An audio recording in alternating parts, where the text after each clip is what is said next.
considering that we're not a region that's been playing a lot of Tryndamere. We saw it mid lane from Knight, but apart from that, it really hasn't been looked at. So the fact that it's banned tells me it's targeted maybe towards Garvey in his solo queue. As for JDG, we'll get past that point, Dagda. A pretty standard pick ban process from here. The JinJiao that Kanavi was so good on left available with a couple of other junglers. Maybe Shadow could respond to. I mean, this is looking pretty much like the exact same draft from last game, right? Jinx, JinJiao, we've got LGD picking up the Corki. Last time around, they went for the Yagao here for Shadow. I was kind of saying, look, I think something like a Thresh Aphelios could actually work really well for Herald and JinJiao. But again, as you said, like JinJiao, traditionally an AD carry player, may not feel massively comfortable trying to play into these things. But Shadow actually going to go back over towards a very aggressive early game jungler in the Jarvan. So we have to see if he's going to be able to make things happen, but he definitely seems riled up in his seat there. Anyway. He was off his chair. He was jumping, so he's maybe emulating the Jarvan. Remember, play your champion not only in the game, but in real life. That's how you get your true wins. When I played old Volibear, I literally used to flip my keyboard, and that gave me the momentum to carry games. So I feel like that's what you need to be for Shadow, especially since Dagda, the jungle v jungle matchup is what we highlighted. We talked about how influential these junglers need to be to set up these laners, and that's a general saying. But Kanavi set his laners up pretty well with really good hovers and the setup for the objectives that we wanted to also see. Yeah, it feels like a mistake, though, taking the Leona here for JinJiao. I mean, you take the Thresh here, right? And it means that then there's no safety for this Jinx against the Jarvan. If you take away the Thresh, that Jinx is just a sitting duck and you can set up so well. So I think LGD making a bit of a blunder there, not taking that Thresh away. And now JDG have that safety for the bot lane, including the strong bot lane you can look to play around. And honestly, the Lantern kind of allowing to still go towards things like the Victor if you want to the mid lane and go back to that Victor Corki matchup because, you know, hey, this guy's actually going to be safe with that Lantern there to get him out of the Cataclysm. Kind of interesting that, you know, Victor's gone through this phase and the first ban that comes out is the Gwen. Gwen, another high priority champion in the LPL, excuse me. And you did mention that JDG looked best when 369 has been on something, you know, like a front line, something that isn't the carry top laner, that is something like the Malphite we saw in the last game. So I'd be interested if JDG decide to set up a front line once more for hope to have space. Yeah, I know. I'm curious to see if we get the Sion ban once more for LGD. That was what they went towards last time, Gwen Sion in this rotation, and it feels like we're getting a pretty similar draft overall, apart from the Thresh beat and the Jarvan kind of being the main difference. So I think a big engage tool like the Sion, Ornn, something along these lines for 369 is probably going to be the best call, and we'll have to see if that's what they're going to decide to go with. I imagine, though, it will be like a Victor locked in here. You already know you're up against the Corki. You've got your safety there. And honestly, if you end up going for these like big engages as the Jarvan, having that Victor there to provide zone control alongside Thresh can work out pretty well and just denying LGD the follow-up damage. If it gets locked in instead, maybe the Sylas. Okay, not Victor, guys. Not Victor. It's not Victor versus Corki. I'm literally ready for anything. Yagao picking up the Sylas so that he can be Corki too. It's Corki versus Corki.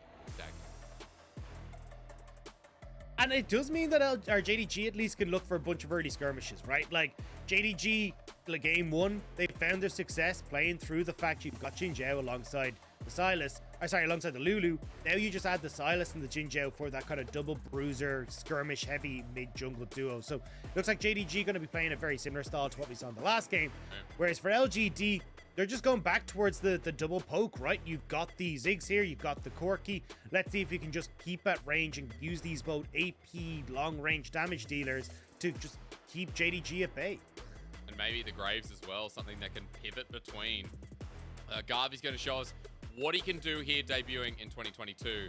While on the other side of the rift, 369 has an option. Now, the funny thing is the Shies played Victor top. Wouldn't it be a hoot if we saw 369 do the same? And everyone who was happy not to see Victor gets him anyway, but no. We get the Kennen. 369 on the Kennen and Dagda. I see team fighting once again in a very unique way. One that JDG can absolutely explode upon if LGD are caught out again. I mean, it does rely heavily on 369 finding flanks though, right? Because once again, you've got like Jarvan to find a good Cataclysm that he can use defensively to keep Kennen in check. And you can keep like him at bay with the satchel charges and stuff as well. So definitely going to be relying on clearing out that vision from LGD and allowing JDG to find good angles, both not only for 369 but for Yagao as well. So we'll have to see if JDG are going to be able to enact that game plan. Whereas an LGD side, very similar story to what we saw in the last game. I don't know if that is actually the Graves mid. That could be a nice little turnaround, a little bit of a cheeky mix up, because we have seen Corki in the top lane. Actually, to these melee matchups, you're in a really good spot. So honestly, I think with the fleet footwork, the ignite as well for Yeji, not going with the teleport, he wants to go for the all-in. This is definitely a lane that Shadow can look to play around. So Yagao will have his work cut out for him. It feels like they're going to try and prioritize the damage onto Yagao, disrupt this strong mid jungle from JDG, and see if they can use that to help them secure some of these early objectives. The strong mid jungle and disrupting that by LGD. On the other side, Dagda, just note that Garvey has gone for first strike as normal. I want to quickly talk about runes in the top lane, because 369 going electrocute to make sure that Garvey doesn't have a good time. Yeah, and this is kind of one of the options you can go for. Down very quickly when you're able to dive in onto the opposition, and set up really well for some of these ganks from Kanavi as well. So it certainly feels still, though, for me, like early game wise, JDG should be the ones that win out on like skirmishes and rift out on that, right? You've got 369 great engage, you've got a stronger early game champion in the Kennen as well, comparatively to the Corki, who wants to try and scale. But it will come down a lot to like, can Shadow and Yeji just completely burst out someone on JDG's side before they can even get the team fight rolling? I wanted to also point out that while we're seeing set up in the lanes there, Dagda, lane is not showing until the last possible second, just in case Garvey and Yeji swapped around. A lot of Graves top has been seen as well, so lanes hold out is exactly what you expected when we came into draft, or rather at the end of. And we've already started off with Garvey welcoming us into the LPL with a bit of a push in the top side. I want to point out that junglers on the opposite side of the rift right now. So we're going to see Shadow go from buff to buff, it seems like, or at least buff to drop to buff, while Kanavi is level 3, heading towards mid to see what he can get done. This will be an innovative gank. Yeah, nice. It's a transitional one as well, and Yeji's way overextended. You do have Shadow in the wings, though. Yeah, he can actually just walk away. The Abscond Duck doesn't connect, and Yagao's going to take a couple balls to the face. Shadow hovering. There's a ward that's actually going to spot out Kanavi. Is all in from Shadow once again. The ignite down. Kanavi flashes away, but Shadow right on into him. They look for the 2v2. Yagao, Abscond Duck. It connects. It's a 1-for-1. Shadow waiting for that cooldown for flag and drag. He doesn't get the knock up, but the slow. Will it be enough with the red buff adding to it as well? Yagao with the Kingslayer, a couple more hits and a Q needed. Shadow just autos him to death like a chat for the second kill of the fight, or the third. And LGD pick up the 2v2 victory. Really nice pathing from Shadow there, going, hey, look, Yeji is full pressure mid. I can potentially look for an invade and disrupt Kanavi on these buffs, and playing off the fact that they have a strong mid jungle now in the Graves and the Jarvan, so well orchestrated by LGD. And now you're going to have Shadow stepping back in with a nice little bounty on him. Well, not a bounty himself, but picking up a nice bit of gold. And we get the replay here, right? Kanavi just taking the, honestly, lazy way around, right? Didn't know where Shadow was. You could assume based off of his pattern that he's going to be on the top side. And also just how heavily Graves was positioned in that. Actually, might have spot him on the ward as well. So no reason for him to not go the full way around, and ends up costing JDG quite a bit there. Well, Shadow in a great position. Yeji as well coming back to the wave. Remember that he took Ignite, so didn't miss out on any minions while Yagao had to commit the TP. And that's how we start the game. You already talked about interrupting the mid 2v2 from JDG, and I like that right off the bat as the hook comes through from Missing. That LGD have enacted their early game plan. Kanavi, where are you up to? He wants to get busy on the blue buff, and Kanavi does smite it away, so it's a win. 369 for emotional support and a nice little invade from the jungler. Yeah, just about managing to get out, because he had Garvey coming off of reset and Yeji as well, so just about able to sneak that one away before he came across. He, as I said, 369 moving over, but this is where you got to be a bit careful as Kanavi. Like, yes, you are, nice job there, but we've seen so many times from Kanavi where he just pushes that little bit too far forward, doesn't quite get the damage down, and can get caught out. But either way here, does manage to get it done, even up that gold lead a little bit. And we're going to go back to kind of even Steven, as Chemtech Dragon is on the map, but unless you can really get Hope with a quick reset here to try and set up for that, you're not really going to be able to start it up as easily as you did for JDG last game. And you don't want to see what we've seen in multiple games, which I keep harping on about, which is the fact that JDG, they lose early games, and it goes completely downhill from there.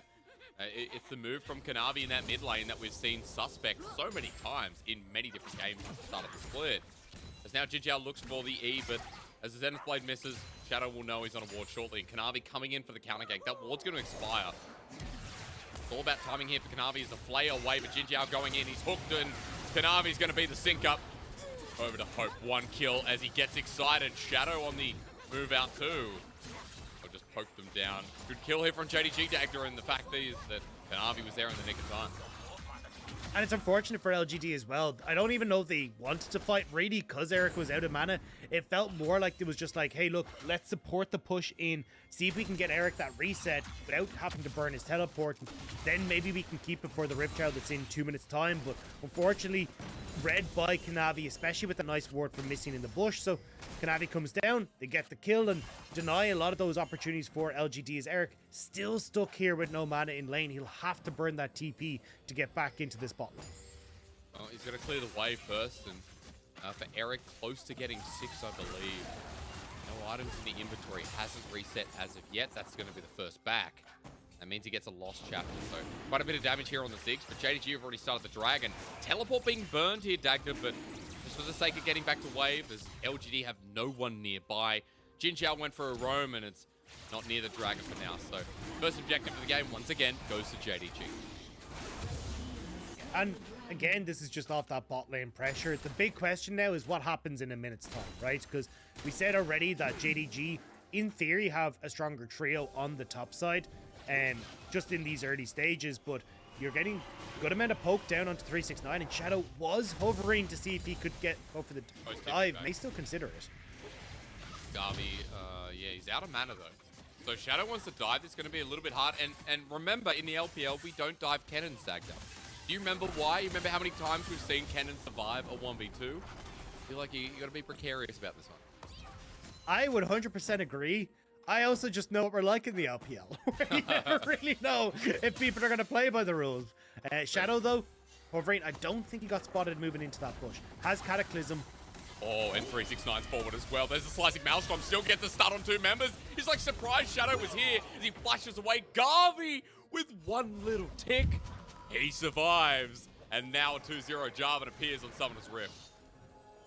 I mean, a nice play there, and honestly, the fact you got the Time Warp Tonic kind of saving Garvey there, just about able to stay alive, but with that committed to the top side, JDG are going to be able to get the Rift Herald. Garvey's way too low to join in. Shadow also with the Cataclysm down doesn't really have as much to offer towards these fights, and even when you look at bot, JDG have first move, so again, Kanavi prioritizing these objectives, it will give a play to Eric in the bot side. I'm curious about package here. Garvey's going to be engaged on by Yagao. Bit of poke coming through at 1k, and remember with the Cataclysm gone as well, LGD just not going to touch that for now.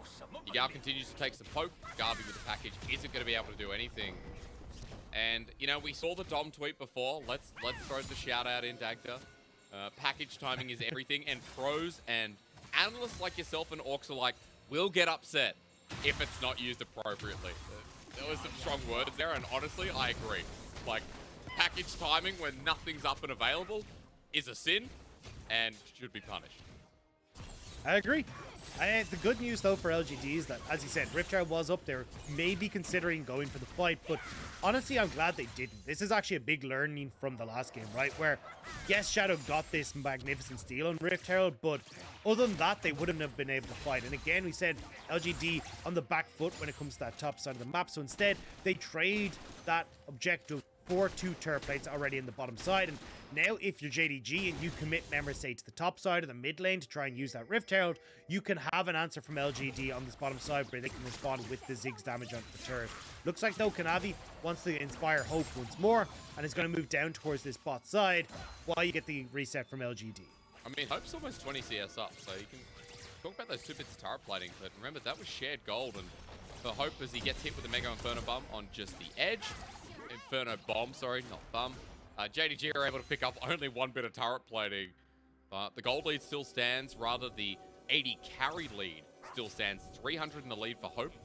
as JinJiao with a nice little spot there on Missing and Kanavi in the bush. Hope's going to continue pushing this out, and this Jinx is going to get closer to getting that first item. I think might even get it before Eric at this point. I mean, probably will at this stage, especially with the pressure that's been able to put down. Rift Herald, though, not being able to be used means that we're probably going to see Kanavi now have to go and use that decision elsewhere. So keep your eye on Shadow's pathing, right? Because you're now in a couple of different positions here, Shadow. Are you going to go in towards your top side and try and clear this out? Or do you try and keep yourself in mid for any sort of potential play? But looks like Kanavi just hovering here for Yagao, trying to see if they can roam up as a two-man unit towards this top side. Spot it for now. Look at the Scry Ward. It's going to see... I don't believe it does see the damage going down on the liver. No, it does not. So no pings came through. Shadow was just clearing blue at the same time. They won't have tracking of the jungler. And Dagda, remember that Herald about to time out shortly. 55 seconds till the dragon, and Kanavi is sleuthing in enemy territory. I wouldn't be scared if I was Shadow. Yeah, it's going to be... Yagao's resetting in mid, right? Like, you actually don't have support for this. Corki's got full push top, so I don't know why Kanavi is in the jungle right now. You should be trying to work elsewhere, but this Rift Herald very quickly starting to time out, and he's not finding an inlet anywhere in these lanes. This is very similar to the last game. Going to give him an enhanced recall, and yeah, it'll be placed midway through a lane, it looks like. As G has Missing on his tail. Now, folks, if anyone's wondering about Missing, and, you know, there's been a lot of criticism put at him last year, especially on the WE team. Remember that Missing, one of his strongest champions is this Thresh, so it is great to see him on a comfort pick here as he's 0-0-1, looking to enhance JDG for this second game. And ironically, he doesn't really miss much with the Thresh, so as he roams mid, we keep an eye on him, and especially around this next Dragon Dagda, which is up. I think Missing's going to be a huge key to locking down some of this poke we talked about from LGD. Oh, trying to see if he can eye up Eric here as Kanavi. Okay, there's a solo flow down on top of Kanavi. He's absorbed a lot of damage. So Mega and Third Bomb doesn't connect, and Eric's out of mana. LGD don't really have their APC in this one as Kanavi survives for so long, and Hope's just untouched. Jinx is from Arcane, and it's such a great TV show, and the fact is she's strong. It has nothing to do with what I'm saying, as Missing is pretty low himself but doesn't want to get involved. It just had to be said. Have you guys heard of Arcane? I don't think so. But JDG win another fight. And now they're going to be able to go onto this bot lane turret. You got the reset coming through from Eric. Has TP and Leandri's Anguish picked up. So TPing back to the turret. Needs support here ASAP though. Right, well, turret plating for the time being. TP used. Eric this time will come into the party with a bit of mana. And good abscond away from Yagao from the satchel charge. Missing. Comet not going to take him down. It's a dark passage. That might have helped, might have kept him alive as Hope still needs to go. I don't think this is the right place to back either. Take number 3 here for JDG is with that reset Dagda LGD still have a dragon that they can face. And it feels like that's going to be the idea. Or maybe just get this bot lane turret. Missy still needs to be careful. He will be able to get out of there. But yeah, bot lane turret will go down. Shadow can start up this dragon. Yeah, G can get full push mid. And it looks like big win for LGD. It was a 1-for-1 trade in the initial fight, but it's LGD who are coming up trumps. And as you said, just managing to barely eke that out, despite the fact that it started off so poor. It's barely that gets me right. But the fact is that LGD in this game really relying on their jungler at this point, and he picks up the dragon. Dagda, we'll have another look at this, because in the match, Garvey was here by himself for quite a while. Again, lazy pathing from Kanavi, right? You do get the lantern there from Missing to try and save him, but Shadow's doing a really good job of trying to block it. JinJiao is just getting beaten the entire time though, which is why he falls. Kanavi ends up being answered for, and then it's just flashes all over the place. Like, this is everyone just about scraping away with the health bar right as everything comes to fruition. But we are back onto the Rift. You end up with a slight lead for LGD when it comes to gold. Rift Herald is about to spawn. Garvey is resetting, and we're having G swap to the top lane. You have the TP from Garvey to get back mid. It feels like LGD having the confidence off of that last fight to actually go for some sort of fight over the Rift Herald, especially with the Leandri's Anguish picked up for Eric. He is reasonably strong right now and should be able to do a good bit of work if he can get that Mega Inferno Bomb onto several people. And crucially as well, as they start up this Rift Herald, note that 369's been spotted on a ward. Garvey with the package, he's a level 11 Corki with 1 and a bit items. So as JDG come to contest this, they know that 369 is still down there. They take it with ease. Herald picked up this time. LGD pick it up, and 369 walks into trouble. But will he make a double? Away with a flash at the end after using the Proto Belt and everything in the kitchen sink from JDG's top laner used to try and survive standing on vision. And we've seen this before from 369. He tries to find these creative flanks, but unfortunately just getting spotted out by LGD, and means now LGD, they'll be able to pick up the objective, move back in mid, and you've now got Rift Herald, no plates, and a Ziggs in mid. It feels like your mid turret's about to go down. Yagao trying to trade in the top side, but it's a Sylas. He's not going to take it as quickly. And through mid right now, Dagda, they're pausing. Yeji moves to the top side to clear out this wave and a half. Yagao takes a clap of damage with him as well. I thought LGD would just put that Rift Herald mid, right? You know that Kanavi was just forced out bot side. 369 was nearly dead, so had to reset. I think he got spot on bot wave as well. Like, you had numbers advantage for LGD and the opportunity to take that mid turret. So, a bit of a strange one, unless they're trying to save it for something. But it felt like mid turret being taken down would open up LGD pretty consistently to play at the map state, right? Because your composition here relies on Shadow and JinJiao getting these engages on towards JDG, like denying access for 369 into these fights, and mid-tower into getting vision control on that top side seems like the best. I mean, they're putting down the Rift Tower now, but look, you can see JDG, they're in a much better position to defend this. Shadow's over the wall, and you're right, 369's on the way with Slicing Maelstrom almost up and available, I believe, and we're about 10 seconds away. Yagao on the wing too. There's no hijack available for him to take away something like the Cataclysm, Mega Inferno Bomb, even the Solar Flares. We've seen a lot of Sylas prioritized in the past. Turret will still go down with the Rift Herald, but JDG clear it away, and they start grouping up. There's no objective available, Dagda, so for now, it's kind of just between an ARAM and a splitting to the side lane. But for LGD, they're just buying time while Yeji picks up a turret of his own. Yeah, JDG are going towards the bot side, so they're looking to try and trade this cross map, but Yagao... Yeah, so he's got the Solar Flare. Now, Solar Flare will be used. The one in return comes down onto two members. But Yagao, suspect Dagda, he wanted to stop top by any means necessary. Yeah, get him out of the ship. That was not the play for Yagao. You're trading bot side, right? You're going 1 for 1. There's no reason for you to try and go aggressive in this top side, and he gets caught out. You get the kill, and again, LGD, this is the early game that we were talking about, right? They are trading off the map well. They're getting mid-turret, top tower. They're getting vision control in the enemy jungle on this top side. The big thing for JDG, though, is trying to get vision on this bottom side before they reset, but unfortunately, doesn't look like they actually have any wards. Look at the amount of sweepers that are on that team.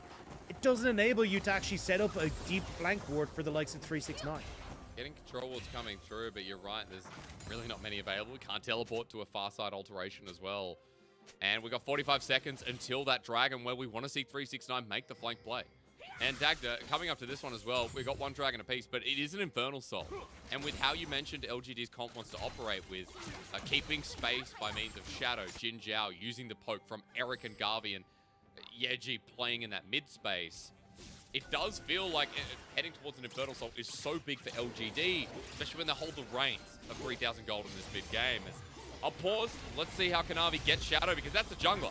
Caught out by himself, 369 in the middle of a flanking angle. It's actually Yagao who's come back in, and as Shadow goes down, the gold goes to Hope, the one person you don't want it to be to, as Dragon will be started here, and LGD don't even have a smite.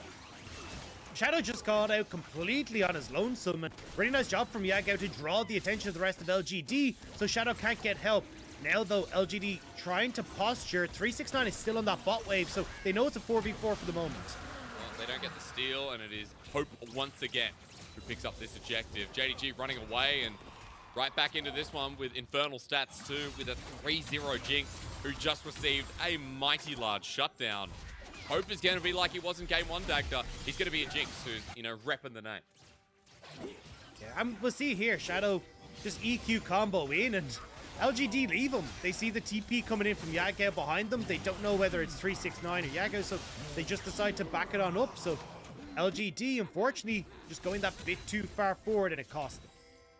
Love how Kanavi didn't smite once again in that last play. Hope got the dragon as Shadow moves to the top side. Yagao actually deep again. Dagda, Yeji and Shadow, will they be enough? Teleport response. Oh! This time it's a ruse. Cataclysm comes on down, 369 in the middle of it as well. Shadow running away. It's a 1-for-1 trade, but Shadow dying once more. JDG are right in front of the Baron. Yeah, I thought that there was going to be a little bit more coming through there. Really nice Everfrost from Yagao. Managed to get the double stun into the setup, but Unfortunately, the backup just wasn't quite there, and with the amount of resources committed by JDG topside, you get the wave shoved in bot. Garvey gets a little bit of damage onto the turret, and you're still getting wave control coming through for LGD. And unfortunately, this time around for JDG, right? Oh, actually, I'm gonna hold on to this Garvey. Well, Garvey without a teleport to escape. Kanavi checking all angles. JDG need to make a move. Garvey in this rush, he'll be spotted out pretty soon. They check it, and Garvey runs into Hope. Actually, a lot of explosive damage. A mortal shield bow there too. Good blocking from the rest of JDG. So make sure Hope gets yet another kill. A good attempt in a 1v3.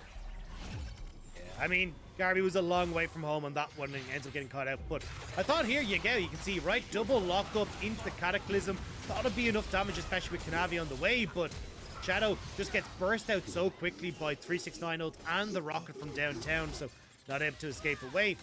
Now, JDG sitting just 1,000 gold behind their counterparts. We don't have Dragon up for a little bit. Baron is up and on the cards. I don't think either team can really try and force that objective just yet, especially when you're kind of looking at like the massive engage tools that are on both sides. But for JDG, they still have to find good flank angles here. If 369 and Yagao can't get access into these fights, it's kind of done and dusted in just the ranged game that LGD can play. Yeah, I was going to be launched on for now. Shadow, I'm not sure what you were hoping for that when the rest of your team are not there. He'll be flashed on by Kanavi. He's dead. Dagda. Why? I'll let you know when I come up with it. Because I've got nothing. There is no reason for Shadow to be there.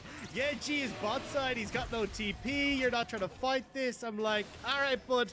Well, JDG, though, will be dissuaded from the Baron by Eric, but still another pick, another opportunity to get control over this. Although, as I say that, JDG have exited stage topside, so yeah, G just going to shove in mid with the rest of the team. Well, 369's able to defend for now. You're right, triple back occurring while Kanavi goes back to clearing his own jungle. JinJiao actually flashing in as well. Package on top. They found 369, and for LGD, they don't even need the jungler. Garvey picking that one up, and that's well deserved as the rest of JDG have made the reset coming in. Eric in a bad position with satchel charge. Really nice. Eric playing pretty well as Ziggs this game, Dagda, and somehow LGD find a pick when JDG weren't even expecting them to be there. As Shadow closes the door, 369 opens a window. It's a nice little trade-off that we get as 369 caught out. Ult used, no TP. This actually gives LGD a good amount of control on the map, especially a minute left until this dragon. I want to see LGD shoving in these side lanes, shoving in this mid lane, and getting that vision. Deny JDG access to their flanks. And it really does feel like, at least with where they're positioned and having control of this mid, they can use that to move into river and deny JDG much access to the team fight. 40 seconds once again, gearing up around that dragon with that dead fight we're talking about. I want to do a quick item check there because we're two pretty much across the board.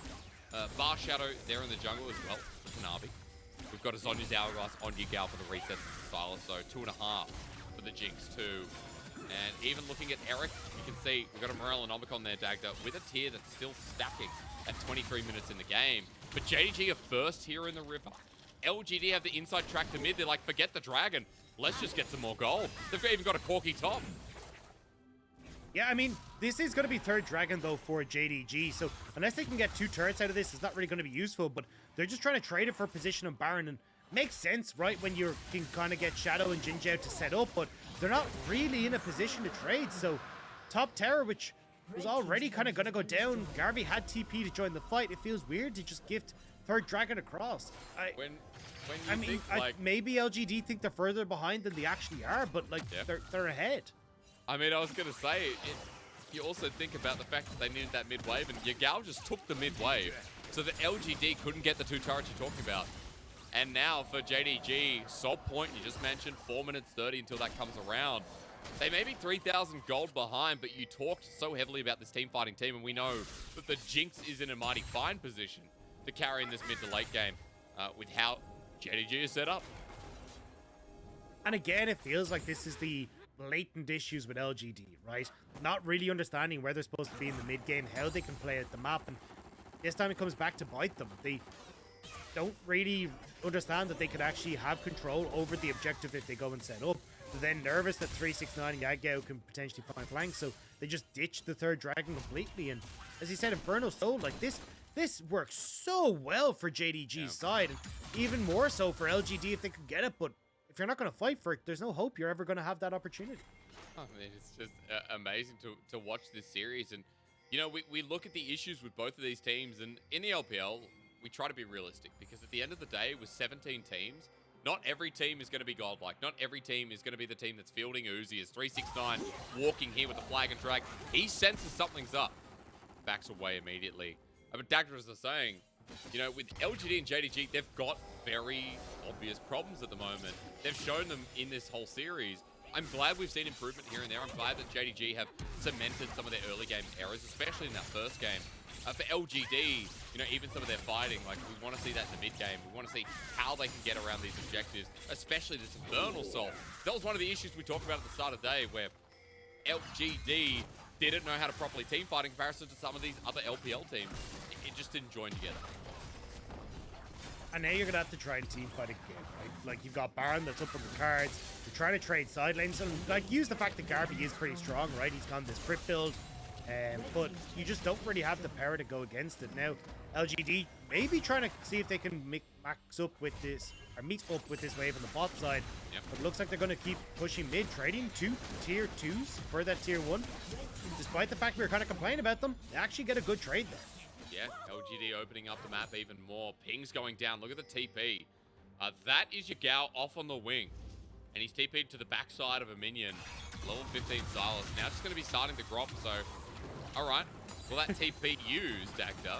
2 minutes before the dragon, meaning Yagao will have to be in position. We'll have to see where 369 TPs to, because he'll be the only one left on JDG.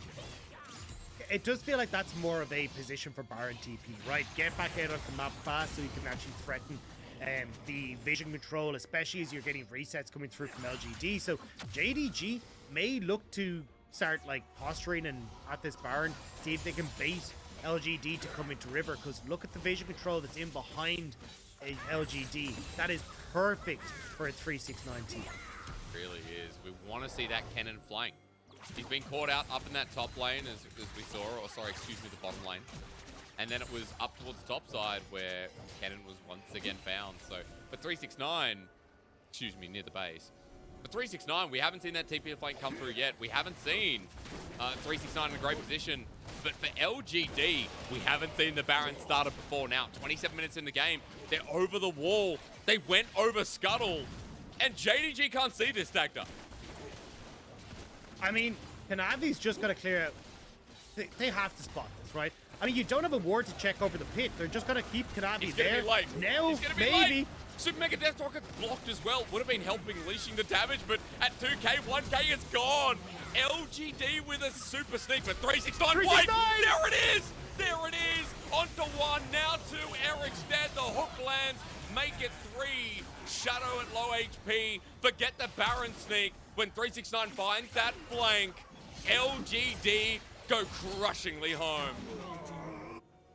Just about able to finish him off there is Hope. And as you say that, you know, Baron on 2 members, but LGD, they're entirely dead for the Dragon Soul that is now up on the cards for JDG.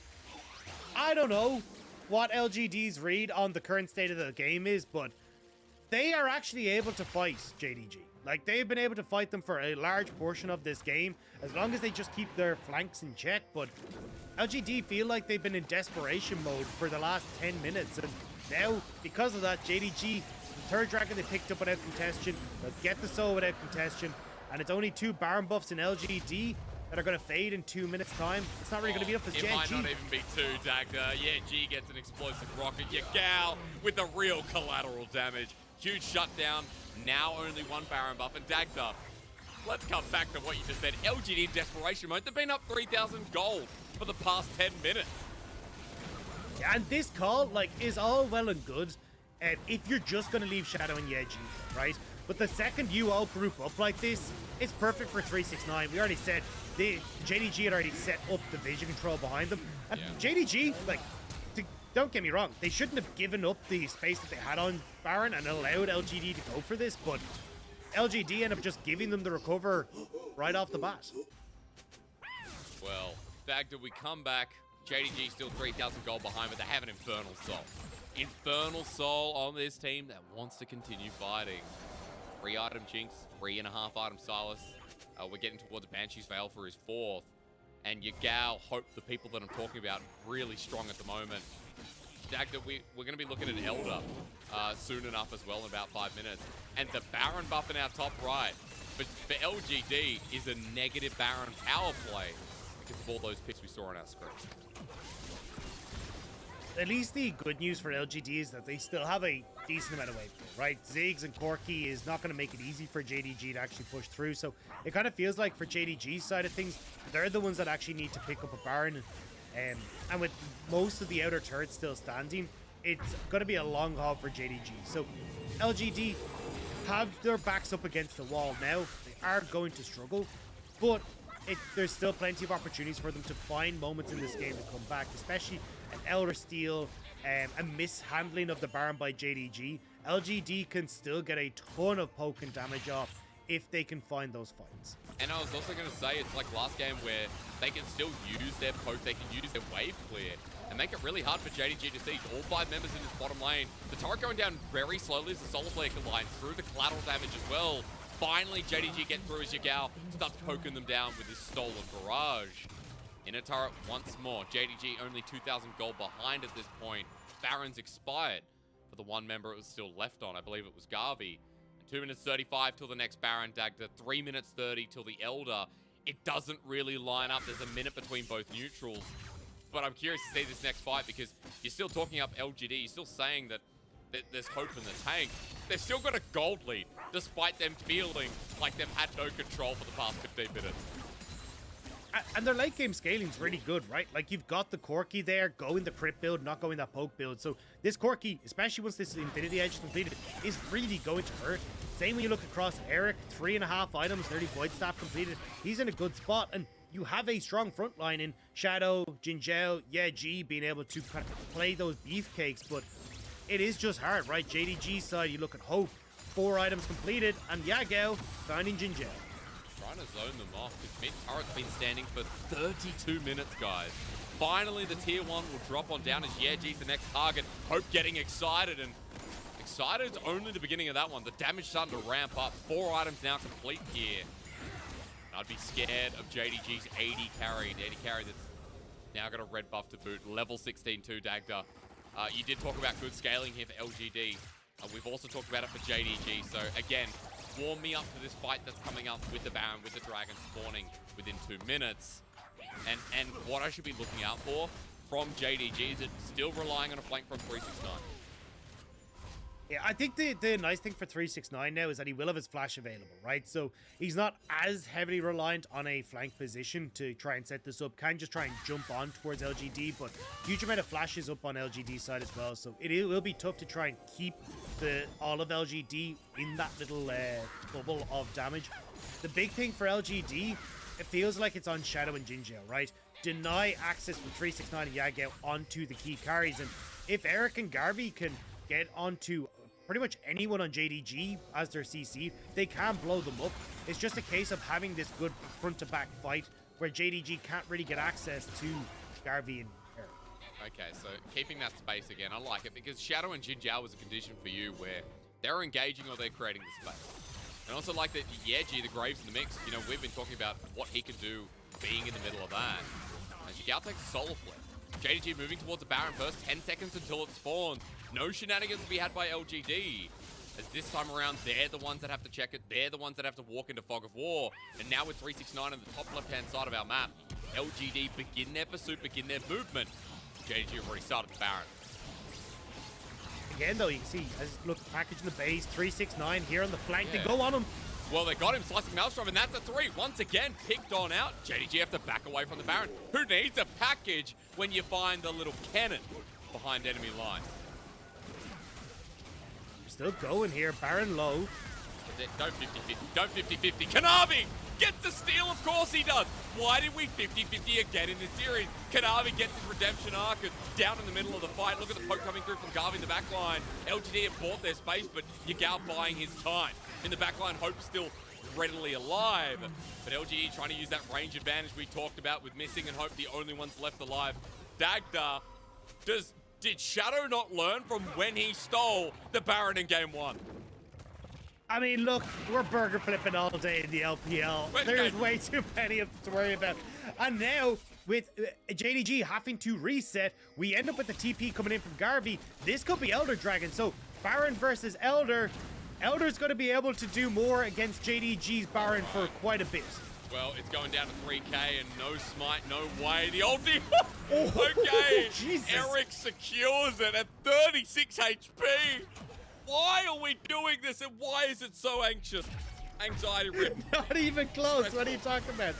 I don't need my heart checked after this game. But yeah, you see, comes in early smite, comes down from Shadow. Unfortunately, there, the team fight could actually have gone so much worse, right? Like, we don't have 369 for this. This is a 4 versus 5, but it is super messy. Hope is pretty much untouched on the back line this whole time. There's no Mega Inferno Bomb for Eric to actually bypass the front line, so a lot of his damage being absorbed by Kanavi, by Yagao.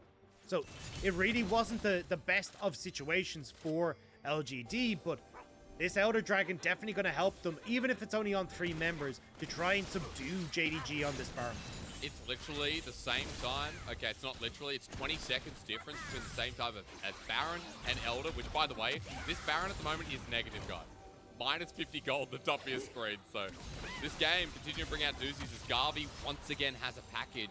No objective up, but to try and siege, to try and punish Dagda while the Elder's active. LGD's next move. And you have to be so careful as JDG. The burst potential from Garvey and from Eric is insane. So this poke will land until eventually it just comes out in one fell swoop. So we need to be careful, especially Garvey having the package. They really want to use this to siege up and try and push through with this Elder Bull. Looking for Hope to continue wave clearing here as a Bloodthirster, so he's not in harm's way for the time being. G steps on up, collateral damage used again. On top of Yagao, he gets burnt down pretty low. Kanavi takes some damage to go as well. JDG to send 2 members backwards. But for LGD, they haven't been able to break the base tag to 40 seconds till Elder. Where are they going now? But that's the thing, right? Like, they had another wave that could have come in. There was no reason to try and toss down those abilities just yet, right? Wait for this next wave to come on through. Then you can actually try and force JDG away. It's a bit of a misuse of spells where you throw everything at them, but you don't actually have the minion wave to take down the base. So with 2 members from JDG backing, LGD don't do anything.